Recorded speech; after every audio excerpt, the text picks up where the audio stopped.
Ukipata nafasi ya kumshauri mwenyekiti wa Chadema kwa maana ya Tundu Lissu, chochote kile unachotaka kumshauri kuelekea uchaguzi mkuu mwezi wa 10 tarehe 25, unatamani umshauri nini?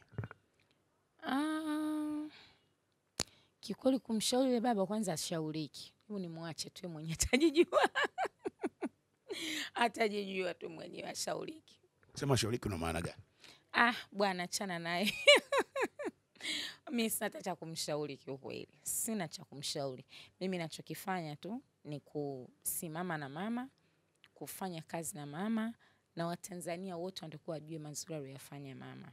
Na inafika sehemu kama kibinadamu lazima tuseme asante Samia kwa mema uliyotutendea. Mambo ambayo anazidi kuyatenda kila siku. Unajua mama alipoanza uongozi, alipopewa uongozi, kuna wale ambao walisema hawaamini kwenye nguvu ya mwanamke.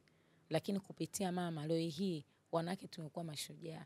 Tunaamini kwamba chochote kinaweza kikatokea kwa mwanamke endapo ukiwa na maamuzi, ukijiamini unaweza kuwa yoyote yule. So ni kioo chetu kwa sisi wanawake, na ndio maana unaona sasa hivi wanawake wanapambana kwa hali, najua unaona hata vile kazi ambazo unaona mwanamke hawezi kufanya, sasa hivi mwanamke anafanya. Akimwangalia tu pale rais wetu ni mwanamke na anafanya makubwa, mabadiliko makubwa kayaonyesha ndani ya muda mfupi. Mtu anasema no way out. Sitaki ukata tamaa. Acha niendelee kupambana.